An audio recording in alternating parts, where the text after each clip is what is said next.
안녕하세요. 반갑습니다. 말 안 들어 성공한 여자 이호선입니다. 반갑습니다. 저희 어머니 나이가 올해 103 세인데요. 아직도 저렇게 저를 보고 활짝 웃고 저를 지켜주고 계십니다. 저희 어머니는 저에게 있어서 정신적 버팀목이신 분이죠. 그런 저희 어머니는 젊은 나이에 혼자 되셔서 싱글맘으로 힘들게 저를 키우셨습니다. 그래서 저는 어머니의 말을 잘 듣는 딸이었습니다. 그런데 저희 어머니는 늘 저에게 그런 말씀을 하셨습니다. "여자는 말이다. 남편 잘 만나서 남편이 벌어다 주는 돈으로 살림 잘하는 게 최고의 행복이란다. 그리고 그것이 최고의 성공이란다." 그렇게 늘 자기의 한처럼 말씀하셨는데 저는 그 말을 듣지 않았습니다. 우연히 보험회사에 시험을 치게 되었고 그 회사에 입사하여 사원으로 일하게 되었습니다. 그런데 열심히 일한 결과 그 영업력을 인정받아 소장으로 승진을 하게 되었습니다. 그렇게 하여 구성원들과 성과를 많이 내면서 굉장히 인정받던 영업소장이 어느 날 회사를 그만두게 됩니다. 그래서 주위 분들은 깜짝 놀랐죠. "왜? 회사를 왜 두느냐? 뭐 하러 가느냐?" 그렇게 말씀하실 때 저는 다른 일을 하고 싶다고 그랬습니다. 그래서 "어떤 일이냐?"고 물을 때 "도금을 하겠다."고 그랬습니다. 그랬더니 전부 그 주위 분들이 의아하게 "무슨 이야기냐? 도금을 아무나 하는 게 아니다. 여자가 무슨 도금을 어? 네가 무슨 도금을 아느냐?" 그렇게 말씀하셨습니다. 그런데 저는 가감하게 보험을 그만두고 도금을 하겠노라고 도금회사에 들어오게 되었습니다. 그렇게 해서 1997년 제가 사업자 등록증을 내러 세무서로 갔는데 거기서 처음 부딪히게 됩니다, 편견에. 세무서 직원이 저를 떡 쳐다보시더니 하는 말이 "사업자 등록증 지금 줄 수가 없는데요. 좀 검토해 봐야 되겠습니다." 그렇게 이야기하는 거예요. 근데 저는 당황했습니다. "왜? 뭐 때문에 안 되냐."고 그랬더니 "요즘에 위장 사업장이 참 많습니다. 특히 도금은요." 그렇게 이야기했습니다. 저는 사람의 외모나 여자 그런 편견을 가지고 "평가하지 말고 사업자 등록증을 주라. 다른 사업자 등록증을 주는데 내가 결격 사유가 있느냐? 다른 거는 없는데요. 도금을 할 사람으로 보이지 않습니다." 그렇게 이야기했습니다. 그래서 거기서 사업자 등록증을 받는데 처음 부딪힘이었습니다. 그리고 도금공장 사장이 되었습니다. 그렇게 해서 회사에 돌아왔는데 정말로 어렵더라고요. 왜냐하면 저는 도금이 뭔지 볼트가 뭔지 아무것도 몰랐거든요. 그런 여사장이 부도난 공장의 사장이 되어 도금을 하겠다고 들어왔으니 그때 직원들은 그런 여사장을 믿어 주려고 하지 않았습니다.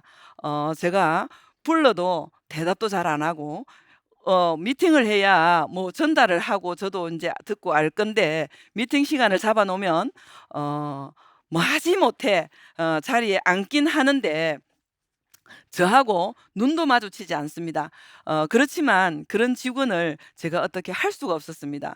그때에 인제 제가 생각한 게 '어떻게 하면 소통을 할까?' 그렇게 하루 이틀 시간이 가는데 얼마 되지 않아 IMF라는 엄청난 금융위기가 터져 버린 겁니다. 그러다 보니까 여기저기 기존의 공장들도 부도가 나고 그동안 했던 일감들도 줄어들고 인제 그렇게 하니까 똑똑하고 쪼끔 일을 잘하는 직원들은 회사를 떠나고 네 명의 직원이 남아 있었습니다. 근데 그 직원들은 우리 회사가 어떤 뭐 애착이 있는 것도 아니고 IMF라서 갈 데도 없으니 이 회사가 월급은 주니까 다른 일자리가 나올 때까지 기다려 보자.'라고 다니는 직원들이었기 때문에 사장이 뭐 두렵거나 사장의 말을 따르거나 회사에 대한 어떤 애착이 있거나 그런 게 없었습니다. 그런데 저는 거기서 포기할 수는 없었거든요. 그래서 생각한 게 커피 한 잔의 도전이었습니다.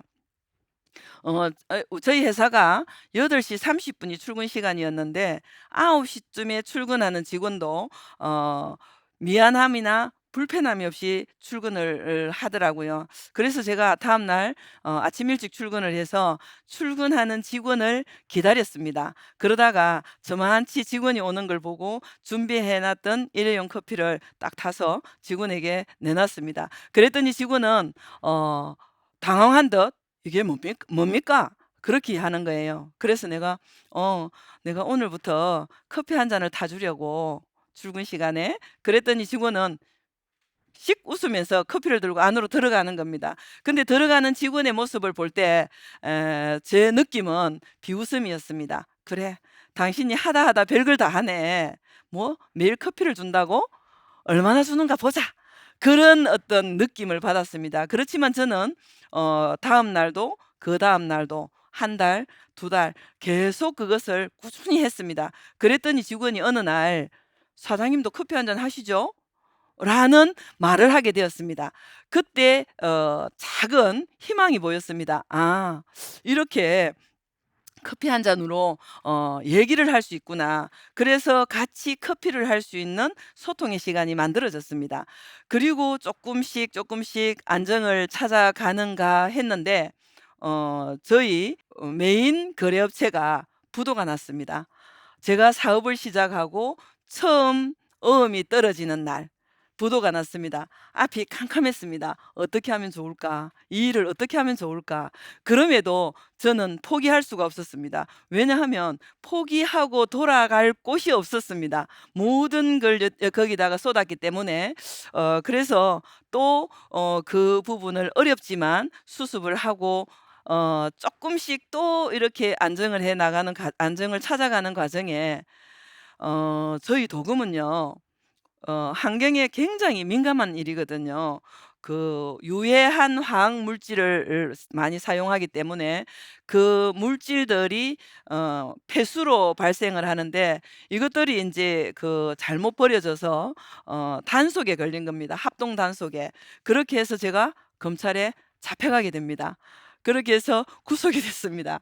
어 그렇게 인제 그 과정을 마치고 '정말 내가 어쩌다가 도금이라는 것을 해서 이렇게까지 되었을까? 왜 내가 이 일을 했을까?'라는 그런 그 반문과 반문을 거듭하며 '다시는 나는 도금을 안 할 것이'라고 맹세를 했는데 제가 다시 회사를 돌아가게 되었습니다. 오기가 생기더라고요. 그런데 다시 일을 하는데 참 시련은 끝이 없더라고요. 왜 남들이 저에게 그렇게 도금을 하지 말라고 했는지 정말 한 번씩 깨달음이 생기더라고요. 거래업체의 부도 또 환경 단속에 걸려서 업고를 치르게 되고 그다음에 이런 몇 번의 산재 사고로 직원들의 부상 그리고 세 번의 공장 화재가 났습니다. 그런 과정들을 겪으면서 정말 도저히 '더는 할 수 없을 것 같다.' 이쯤에서 포기하고 싶은 생각이 들었습니다. 근데 포기를 하려고 하니 정말 너무나 제 그 상황이 비참하고 힘들었습니다. 그때 저는 선택한 게 죽음을 선택했습니다. '아 도저히 안 되겠다. 이제는 내가 사람들 앞에 부끄럽고 내가 그렇게 큰 소리 치고 하겠다 했고 그렇게 일을 말렸던 어머니도 생각이 났고 '아 죽어야 되겠다.'라고 하고 한번 제가 시도를 했죠. 그런데 거기서 실패를 했습니다. 그리고 '죽는 것도 참 힘들구나.' 그리고 다시 돌아와서 일을 하게 됐는데 또 불량이 난 겁니다, 회사에. 그래서 정말 신이 있어서 나를 정말 '너무 힘들게 하는구나. 제발 그만해'라고 말하는 것 같은 나를 테스트하는 것 같은 그런 느낌을 받았습니다. 그래서 그날도 제가 '아 이제 도저히 안 되겠다. 정말 어떻게 하면 좋을까? 그만해야 되겠다.' 그러면서 공장 앞에 멍하니 자포자기의 심정으로 서 있는데 제 앞에 갑자기 우리 회사 앞에 뚝이 하나 있었는데 예쁜 들꽃 하나가 보이는 겁니다. 그런데 그 들꽃을 보는 순간 그 주변이 너무나 열악하고 척박했습니다. 그렇게 척박한 환경에서 예쁜 꽃을 피운 들꽃을 보면서 저는 '아 내가 지금 느끼고 있는 이 환경하고 참 많이 닮았구나. 저 들꽃은 정말 힘들게 저 자리에 있었겠구나'라는 생각을 하게 되고 제가 그때 느낌이 '아 불모지에도 꽃은 핀다.' 그런 느낌을 받고 제가 "나 너 바보처럼 왜 거기 그렇게 서 있니? 지금 물러서면 너는 바보야." 그런 생각이 들더라고요. 그래서 다시 공장에 돌아와서 제가 정말 새롭게 들꽃의 강인함과 그 끈기를 생각하면서 '나도 할 수 있다. 해 보자.' 그러고 정말 죽을 만큼 열심히 일했습니다. 새벽 4시 5시 출근하고요. 현장에서 정말로 직원들하고 똑같이 뒹굴면서 모르면 물어보고 또 물어보고 그리고 미리 준비하고 배우고 이제 그렇게 시간이 흘러가면서 제가 그동안 여러 가지 뭐 사건 사고들이 제가 무지하고 무지해서 몰라서 그런 일들이 발생을 했더라고요. 그래서 정말 기본부터 갖추기 시작했습니다. 어 위험한 곳은 새로 바꾸고 이제 또다시 또 한 번 챙겨 보고 그렇게 세월이 10 년, 15년 정도 지나니까 주변에서도 저를 인정하게 됐습니다. 그리고 물량도 많이 늘어나게 되고요. 직원들도 안정감을 찾게 되었습니다. 그렇게 한 15년 정도 이렇게 하다 보니까 그때 생각한 게 '아 사업을 좀 확장해야 되겠다. 지금 이대로 하면 비전이 없구나.' 직원들이 꿈이 있는 회사를 선택할 것 같더라고요. 그래서 제가 사업을 확장하겠다라고 했습니다. 좀 우리 도금도 여러 가지 종류가 있는데 좀 다변화해서 확장을 해야 되겠다. 그렇게 하고 확장을 하려고 하니 주변 사람들은 또 저에게 말렸습니다. "여자가 그 나이에 무슨 사업 확장을 해. 고만해. 평생 일만 하다 죽을 거냐. 여자 나이 내일 모레 60 인데 왜 그거 확장을 하려고 해." 그렇게 말렸습니다. 그러나 저는 그 말을 듣지 않았습니다. 그리고 100억에 가까운 투자를 해서 사업을 확장했습니다. 그랬더니 물량도 늘고 매출은 올라가고 그다음에 그 고객도 많이 늘게 되었습니다. 그렇게 인제 회사의 규모가 커지다 보니까 또 관리가 필요했습니다. '아 이 관리가 참 힘들어지구나.' 그런 생각을 인제 하게 됐고 또 인제 그렇게 하면서 저는 많은 변화가 생겼습니다 저에게는. 어떤 변화가 생겼냐 하면요. 어 각종 인증들을 받게 되었습니다. 저희 회사가 도금을 할 수 있는 여러 가지 인증들 일하기 좋은 기업, 뿌리 전문 기업, 젊은이가 일하기 좋은 강소기업 뭐 이런 등등의 일하기 좋은 기업 또 위험성 제가 산재 사고를 당했다고 그랬지 않습니까? 위험성 평가 우수 기업. 이렇게 되다 보니까 인제 저는 자신감이 생겼죠. 그런데 여기가 끝이 아닙니다. 제가 제조업 최초 1호 145호 기능인에 선정이 되었습니다. 그때 저는 비로소 '인정받구나. 내가 아무것도 모르고 도금에 들어왔는데 기술을 인정받고 저때 가서 "기술은 미래의 별이 되다."라는 문구를 보면서 '야 내가 미래의 별이 되는 사람이 됐구나.'라는 그런 행복감을 느꼈습니다. 그리고 인제 그다음에 '아 또 내가 뭔가를 해야 되겠구나.'라고 생각한 게 스마트 팩토리입니다. 스마트 팩토리 사업을 도입하겠다라고 말했습니다. 그런데 그때 주변에서 또 저를 말렸습니다. "스마트 팩토리를 도금이?" 이렇게 말하는 겁니다. 제조업은 말이야 그것도 중소기업은 스마트 팩토리를 도입해서 성공할 확률 0.1%도 안 된다. 그런데 도금 공장이 스마트 팩토리를 한다고? 안 돼. 잘못하면 큰일 나. 잘못해서 스마트 팩토리는 스마트화되고 전자화되면 그 불량 나면 어떻게 하려고 그래? "못해. 하지 마." 그렇게 말리는 겁니다. 그런데 저는 또 스마트 팩토리에 도전을 하게 되었습니다. 그래서 기초 1 단계 처음에 그다음에 2 단계 고도에 이르기까지 3년 정도, 최초 시작부터는 한 5년 정도를 스마트 공장을 만드는데 제가 그동안 가져왔던 모든 열정을 쏟았습니다. 그렇게 했더니 결과는 저희 회사 직원들의 나이가 바뀌었습니다. 젊은이들로. 그러면서 저희 회사는 규모를 갖추게 됩니다. 연구소, 전산, 그다음에 QC, 생산, 관리팀까지.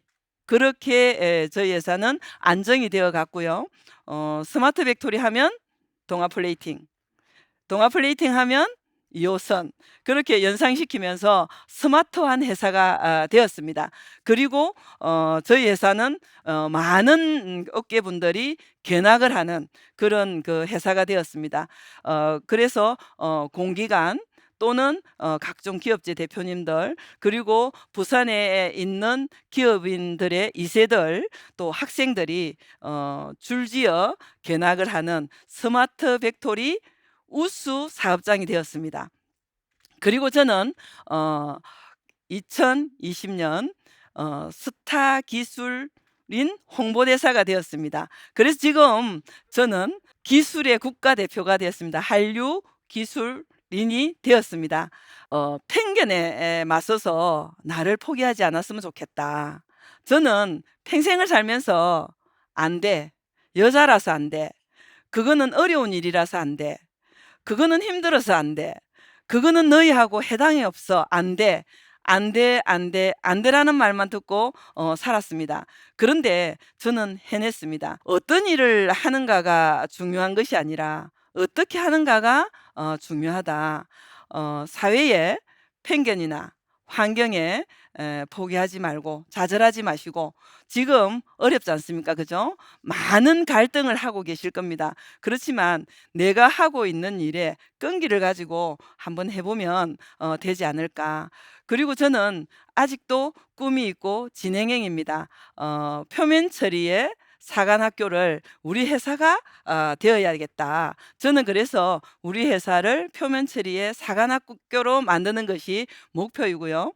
또 마지막으로 여러분들에게 말씀드리고 싶은 것은, 어렵지만 주위에서 "안 된다."라고 하더라도, 꼭 그것이 내 것이 아니라고 하더라도 정말 조금씩 조금씩 변화시켜 나가 보면 그 성공의 문이 열릴 것이라고 믿습니다, 저는. 감사합니다.